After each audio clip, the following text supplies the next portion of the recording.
हम डिस्कस कर रहे थे डिजीज मैनिफेस्टेशन एंड पैथोफिजियोलॉजी का topic myocardial infection. Myocardial infection क्या है? जब हमारी बॉडी में जो है ऑक्सीजन प्रॉपर नहीं पहुंच पाती। ऑक्सीजन क्यों नहीं पहुंच पाती हमारी बॉडी में? जैसे ये हार्ट है, हार्ट की आर्टरी है, ठीक है, यहाँ पर क्या है, क्लॉट बन जाता है, ठीक है, क्लॉट ब्लड। यहाँ पर अगर जब ब्लड क्लॉट बन जाता है तो जो ब्लड है यहाँ से सप्लाई होगा वो आगे नहीं पहुंचेगा। यहाँ पर हर्ट है, ठीक है, वो हर्ट को नहीं पहुंच पाएगा, या फिर कोई भी वेन, आर्टरीज है, टिश्यूज है, यहाँ पर सेल्स है, ठीक है, उनको प्रॉपर वो नहीं पहुंच पाएगा, यहाँ पर ही रुक जाएगा।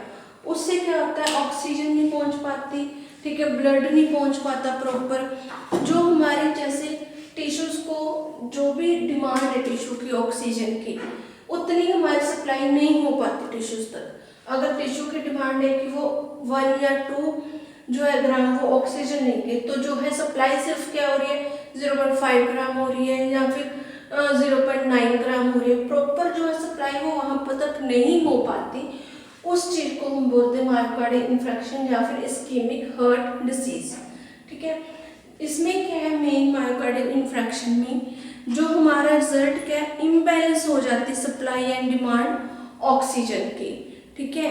ऑक्सीजन प्रॉपर नहीं पहुंच पाती, कॉर्नरी आर्टरीज में ब्लड क्लॉट बन जाता है उसकी वजह से, या जो ब्लड हर्ट है वो प्रॉपर काम नहीं कर पाता उसकी वजह से।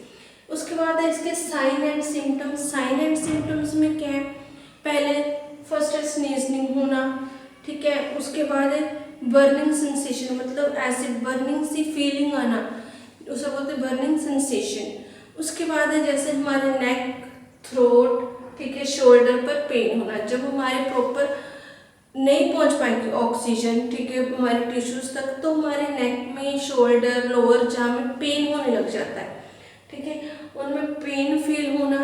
उसके बाद नेक्स्ट है हमारे जो हमारा टाइम है last 30 minute to many hours, ये जो पेन है हमारा, ठीक है, ये 30 मिनट से लेके मैनी आवर्स, बहुत टाइम, मतलब बहुत घंटे तक ये जो हमारा पेन है वो चलता रहेगा। जब हमारी बॉडी में हम लोग मेडिसिन ले लेंगे, ठीक है, इसकी, तो उससे क्या होता है, जो ब्लड सप्लाई ऑक्सीजन है, सॉरी, वो प्रॉपर सप्लाई होने लग जाएगी, तो हमारा जो पेन है वो कम हो जाता है उससे, ठीक है। जब प्रॉपर सप्लाई होने लग जाएगी, डिमांड प्रॉपर होने लग जाएगी, तो उससे हम बोल देते हैं फिर कि मायोकार्डियल जो इन्फेक्शन है उसमें क्या है, जो क्लॉट है, ऑक्सीजन है प्रॉपर पहुंच रही है और हमारे जो है पेन वो कम हो रहा है। इसमें हमारे पास है पैथोफिजियोलॉजी। इसमें पैथोफिजियोलॉजी क्या है, ये जो क्लॉट है ये सडन चेंज होता है, ये सडनली है, एमरजेंसी, जो ये सडनली हमारी बॉडी में पेन स्टार्ट हो जाता है। इसका कोई ये नहीं है कि इस टाइम फिक्स हो कि हमें जैसे एसिडिटी हो रही फिर होगा, या ये सडनली हमारे जो बॉडी में वो अकर हो जाता है। उसके बाद इसके लिए क्या, ब्लड आर्टरी, ब्लड क्लॉट, ये जो आर्टरीज होती हैं, कॉर्नरी आर्टरीज, इसमें ब्लड क्लॉट बन जाता है। जैसे हम लोग कई बार ज़्यादा ओबेसिटी होती है, जो ज़्यादा स्पाइसी खाते हैं, ज़्यादा ऑयली फैटी सब्सटेंस खाते हैं, ठीक है, ज़्यादा हैवी जैसे घी वगैरह, दूध वगैरह ज़्यादा अमाउंट में खाते हैं, सॉरी, उससे क्या होता है हमारे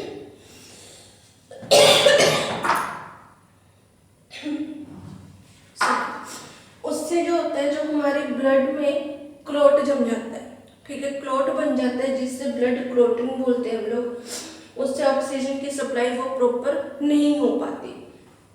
उसके बाद इसकी पैथोफिजियोलॉजी में इसके रिजल्ट, जब ब्लड सप्लाई प्रॉपर नहीं होगी ऑक्सीजन की, उसका रिजल्ट क्या होगा, हमारे शोल्डर में पेन होगा, आर्म में पेन होगा, लोअर एरिया में पेन होगा, और अगर ये पेन ज़्यादा हो रहा है तो पर्सन की डेथ भी हो सकती है। उसके बाद नेक्स्ट हमारी डिजीज है ट्यूबरक्लोसिस। ट्यूबरक्लोसिस क्या है, ट्यूबरक्लोसिस को हम टीबी भी बोलते हैं, ठीक है। ये मेन जो डिजीज है हमारी, जो इंडिया में बहुत ज़्यादा डिजीज कॉमन है, जो ट्यूबरक्लोसिस होती है, ठीक है, टीबी जिसे हम बोलते हैं, ये जो स्मोकिंग करते हैं पर्सन्स, जब इनको HIV एड्स वगैरह होती है उनमें ज़्यादा होती है। इसे हम पहले करेंगे ट्यूबरक्लोसिस,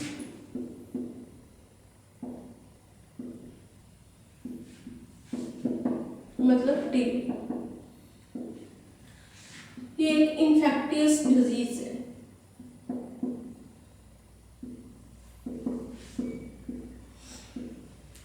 ठीक है, ये क्रोनिक है।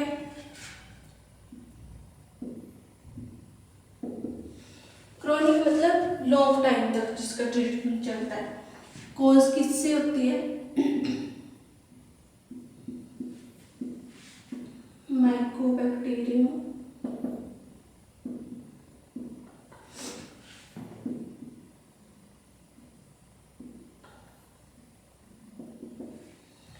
ये मेन जो इसके कॉज होने का, इस बैक्टीरिया के डिजीज होने का मेन जो है बैक्टीरिया है माइकोबैक्टीरियम ट्यूबरक्लोसिस। इसके कारण जो हमारी बॉडी में वो ट्यूबरक्लोसिस अकर होती है।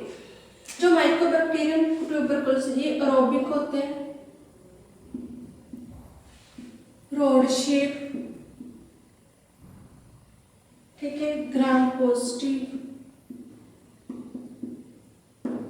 इन नेचर होते हैं। अब एरोबिक का मतलब होता है जो बैक्टीरिया जो ऑक्सीजन जो होते हैं वो जब ऑक्सीजन में ग्रोथ करते हैं, डेवलप होते हैं, उसे हम बोलते हैं एरोबिक जो है बैक्टीरिया। ये रॉड शेप के होते हैं, ठीक है, इनके जो प्रेजेंट होते हैं बॉडी में वो लॉन्ग जो रॉड शेप है। ये ग्राम पॉजिटिव होते हैं, ठीक है, ग्राम पॉजिटिव जो बैक्टीरियाज होते हैं वो ज़्यादा एरोबिक कंडीशंस में ही जो है वो अपनी एरोबिक कंडीशंस में ही डेवलप करते हैं। उसके बाद है जो हमारा ट्यूबरक्लोसिस है, ये मेनली इफेक्ट करता है हमारे लंग्स को।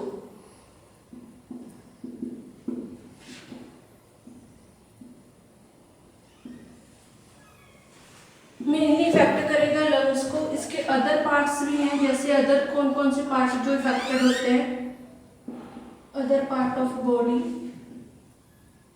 जैसे किडनी, ठीक है, जो अदर पार्ट्स हैं वो भी हमारे जो बॉडी के वो इफेक्ट होते हैं, बट मेनली क्या इफेक्ट होता है हमारा लंग्स।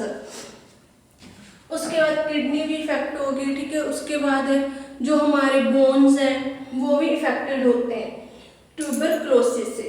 अब जो ट्यूबरक्लोसिस है, ठीक है, ये क्या करता है, मेन जो आज का टर्म चल रहा है ट्यूबरक्लोसिस की वो है latent tuberculosis.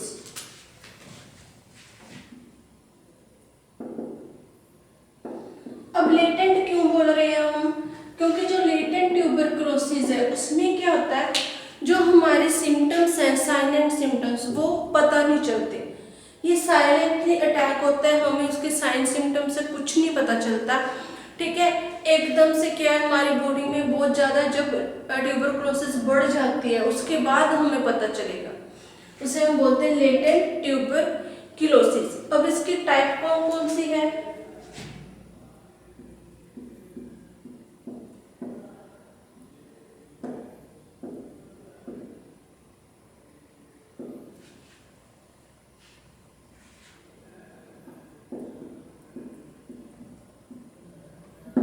Mycobacterium human, बोविन and avian.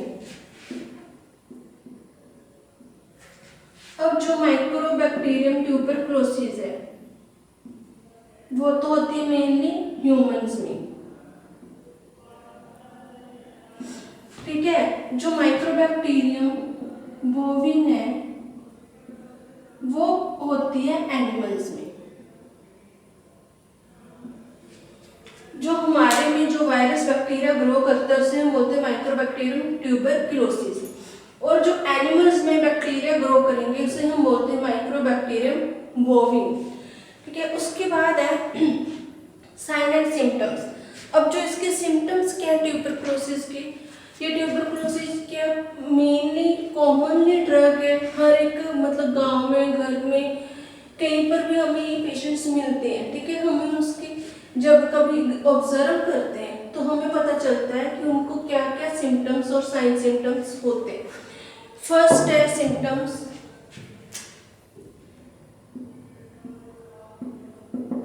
Chronic कफ, मतलब बहुत लंबे टाइम से खांसी, चील, ठंड लगना, फीवर होना, नाइट स्वेट्स।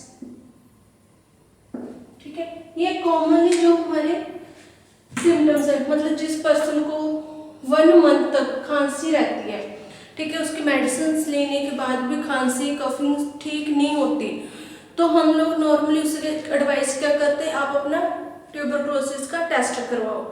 ठीक है, क्योंकि जब बहुत लंबे टाइम तक खांसी रहती है तो वो हमारा एक सिम्टम्स होता है, साइन होता है ट्यूबरक्लोसिस डिजीज का।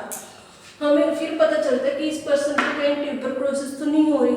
सेकेंड, ठंड लगना उसे रात को या नाइट के टाइम उसे फीवर हो जाना, नाइट में पसीना आना, पर्सन को, पेशेंट को उसका वेट है जो वो लॉस हो जाता है।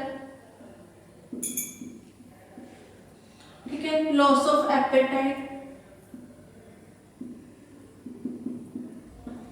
भूख कम लगती है, वेट भी लॉस होने लग जाता है। ठीक है, उसके बाद है कफ विद ब्लड। केवल जो पेशेंट्स होते हैं उन्हें इतनी कफिंग हो जाती है, इतनी ज़्यादा कफ होती है उनके जो है बॉडी में, तो जब वो कफिंग करते हैं, ठीक है, जब बलगम वगैरह इनकी आती है उनके, ठीक है, माउथ में, तो उसके साथ ब्लड भी आता है। ठीक है, वो सीरियसली कंडीशंस हो जाती हैं उस टाइम, इसलिए हमें जो थोड़ा सा भी साइलेंट सिम्टम्स लगे, ठीक है, लॉन्ग टाइम तक अगर खांसी लगे 15 या 1 महीने तक, तो उसके बाद हमें क्या टेस्ट करवाना चाहिए। ठीक है, कहीं हमें ट्यूबरक्लोसिस तो नहीं है, इसके लिए हम क्या करते हैं, जैसे चेस्ट एक्सरे करवाते हैं। ठीक है, अपनी चेस्ट का एक्सरे करवाएंगे, उससे हमें पता चल जाता है, जो एक्सरे होते हैं उसमें वाइट कलर के डॉट्स हो जाते हैं। ठीक है, जिससे हमें पता चलता है कि हमें ट्यूबरक्लोसिस है या नहीं है। ठीक है, या फिर हमारा ब्लड टेस्ट होता है। ठीक है, ब्लड टेस्ट होता है या कल्चर टेस्ट होता है, जिससे हमें ट्यूबरक्लोसिस के होने का पता चलता है। अब जो ट्यूबरक्लोसिस है उसको हम डायग्नोस्ट कैसे करेंगे।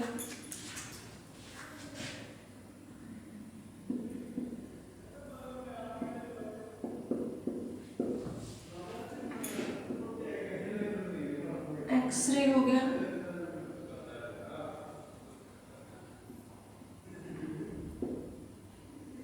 कल्चर, ब्लड टेस्ट, इन चीजों से हम उसे डायग्नोस करेंगे। ठीक है, उसके बाद है हमारा रिस्क फैक्टर। अब जिनको ट्यूबरक्लोसिस है उनके लिए क्या रिस्की हो सकता है।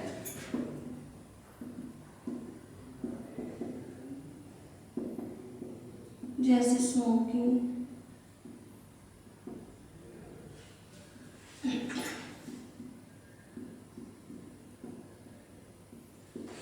अब जो पर्सन स्मोक करते हैं, ठीक है, वो उनके स्मोक करेंगे तो उनका लंग्स तो एक तो ट्यूबरक्लोसिस के साथ खराब हो रहा है, ठीक है, डैमेज हो रहा है। अगर वो स्मोकिंग करते रहेंगे तो उनका जो लंग है, ठीक है, वो और ज़्यादा खराब हो जाएगा। ठीक है, स्मोकिंग के कारण, इसलिए उनको क्या है, स्मोकिंग अवॉइड करनी चाहिए जब उनको ये पता चले कि उनको ट्यूबरक्लोसिस डिजीज है। नहीं तो अगर उस पर्सन ने 1 साल तक उसकी लाइफ है तो वो लाइफ है जो वो 6 मंथ की रह जाएगी, अगर उसने स्मोकिंग करना नहीं छोड़ा in between tuberculosis disease. Second है, जो जिन पर्सन्स को एड्स होती है, HIV होता है, ठीक है, वो पर्सन्स को भी बहुत ज़्यादा रिस्क फैक्टर्स होते हैं, रिस्क होता है उनकी लाइफ में भी, और वो पर्सन को जब ट्यूबरक्लोसिस हो जाती है, ठीक है, हमें उन पेशेंट से भी अवॉइड रहना चाहिए। ठीक है, दूर रहना चाहिए, ताकि हमें जो ट्यूबरक्लोसिस है वो ज़्यादा हमारी जो बॉडी में ना फैल सके उसका इन्फेक्शन। उसके बाद है हमारा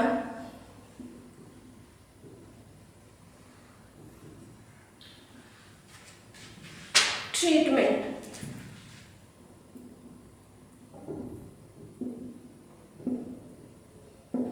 ट्यूबरक्लोसिस के लिए हमें एंटीबायोटिक दिए जाते हैं। ठीक है, जहाँ पे रिपैम्पसिन, ठीक है, ये मेडिसिन दी जाती हैं, first class second class medicine. Mainly हमें क्या ट्यूबरक्लोसिस का ट्रीटमेंट एंटीबायोटिक से होता है, हाई डोज होती है एंटीबायोटिक्स की, ठीक है, उससे हमारा जो है वो ट्रीटमेंट होता है। एक हम इंजेक्शन लगते हैं बीसीजी,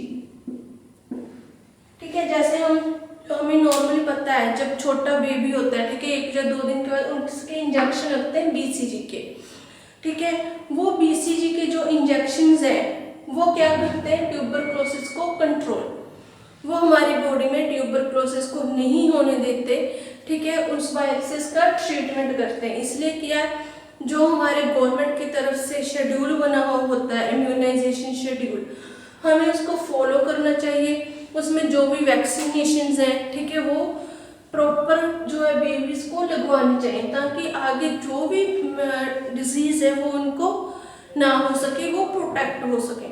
जो बीसीजी के इंजेक्शन है वो भी ट्यूबरक्लोसिस के अगेंस्ट काम करते हैं।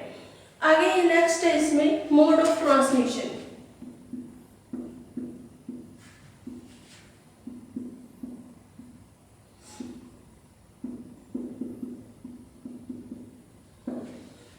मोड ऑफ ट्रांसमिशन में क्या है, जो ट्यूबरक्लोसिस है वो कैसे फैलता है, एक तो स्नीजिंग के टाइम, छींकते टाइम, अगर एक पर्सन ये ट्यूबरक्लोसिस है एक पर्सन से दूसरे पर्सन तक फैल जाता है, इसे हम बोलते हैं कम्युनिकेबल डिजीज। कम्युनिकेबल डिजीज कौन सी होती है, जो एक पर्सन से दूसरे पर्सन तक होती है, ठीक है।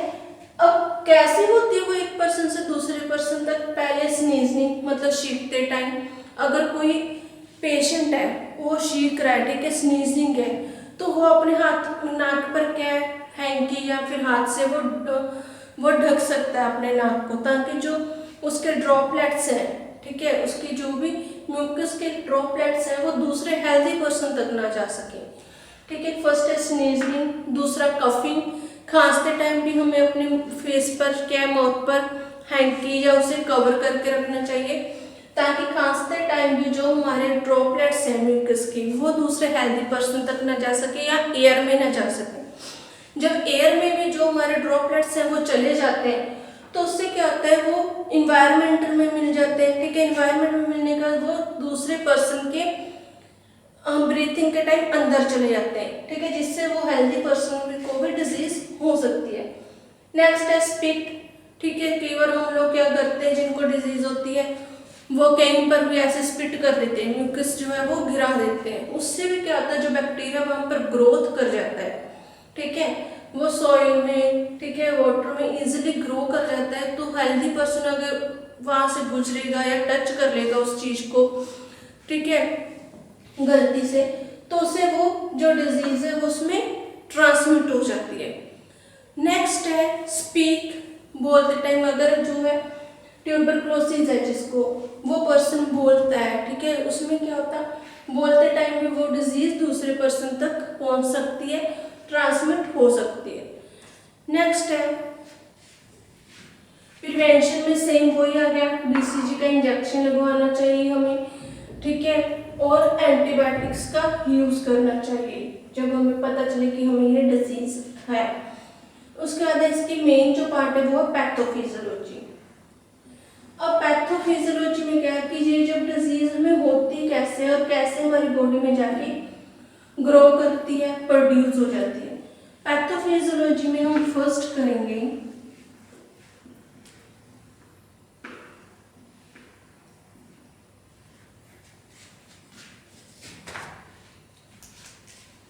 पहले सोर्स,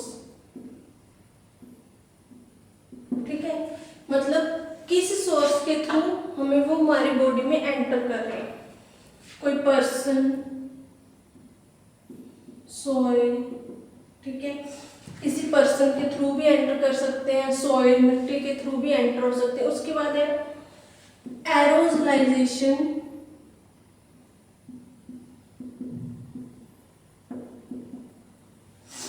एरोसोलाइजेशन मतलब जो हमारे छींकते जब खांसते टाइम जो ड्रॉपलेट्स होते हैं उनकी अब जो साइज है 0.5 म्यू माइक्रोन्स तक होता है, ठीक है, वो बहुत छोटे होते हैं, उनका हम बोलते हैं एरोसोलाइजेशन।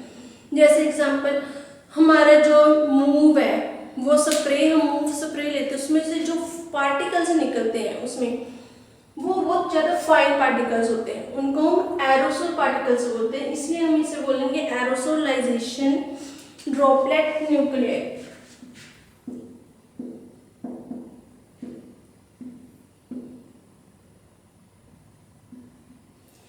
पहले तो हमारी जो बोर्ड एंटर किया जो सोर्स क्या पर्सन है, मान लो पर्सन ने स्नेजनिंग की, कफिंग की, वो उसके मुंह से एरोसोल जो न्यूक्लियाई है, पार्टिकल्स एंड ड्रॉपलेट्स वो निकले, हेल्दी पर्सन की बॉडी में वो क्या एंटर हो गए। उसके बाद है इनहेलेशन ऑफ बैक्टीरिया, ठीक है।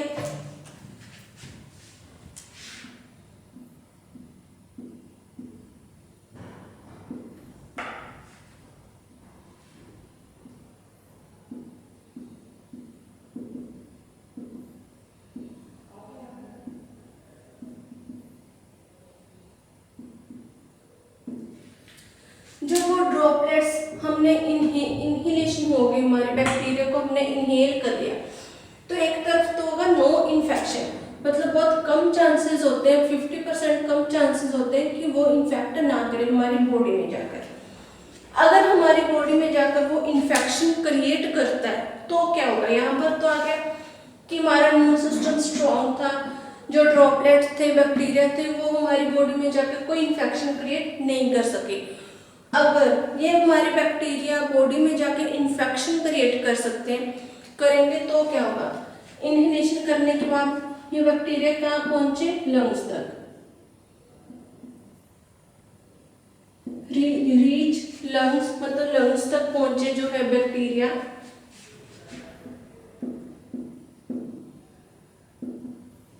ठीक है, वहां तक पहुंचने के बाद क्या है, आप मान लो यहाँ पर ये लीवर है हमारा, ठीक है, यहाँ पर एक बैक्टीरिया पहुंचा है, ठीक, उसके बाद यहाँ पर पहुंचने के बाद ये मल्टीपल ग्रोथ करेंगे।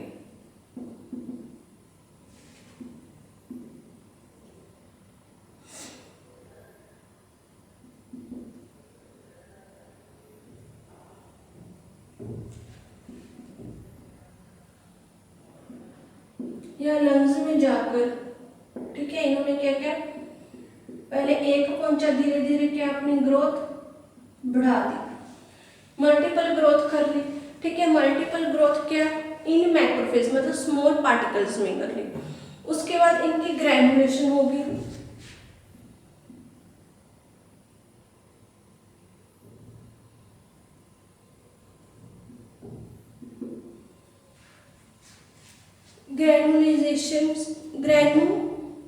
ग्रेनुलोमोटर्स, सॉरी यहाँ पर क्या ग्रेनुलोमोटर्स होगा लेशंस का, ठीक है। उसके बाद बैक्टीरिया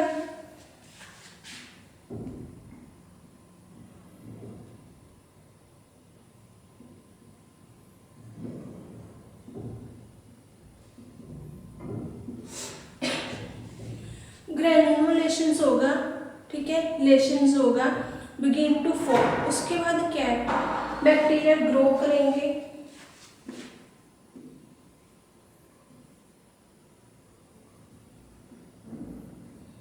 देन रीएक्टिवेट।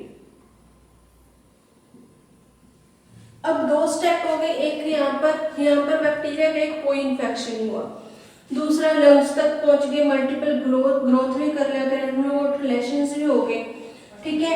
बैक्टीरिया ने फिर ग्रोथ किया, बट रीएक्टिव, कोई इसमें रिएक्शन एक्टिविटी नहीं दिखाई, वहां पर किल हो गई या फिर उसके जो है वो रीएक्टिवेशन हो गई। थर्ड है, अगर जब ये हमारे जो लेशंस हैं यहाँ से होंगे, ये लेशंस क्या है, लिक्विफाई होंगे,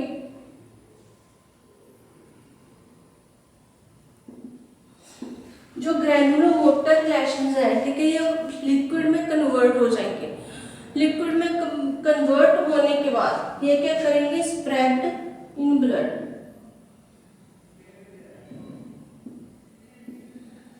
फिर स्प्रेड, ये हमारे जो लिक्विफाइड लेशंस हैं, ठीक है, जो बैक्टीरिया है वो क्या फ्लूइड है या लेशंस हैं जो लिक्विफाइड हो जाएंगे, वो धीरे धीरे हमारे ब्लड में स्प्रेड हो जाएंगे, ठीक है। ब्लड में जब स्प्रेड हो जाएंगे उसके बाद जो है हमारा बैक्टीरिया है वो जब हम कफिंग करेंगे उसको थ्रू बाहर निकलेंगे, ठीक है।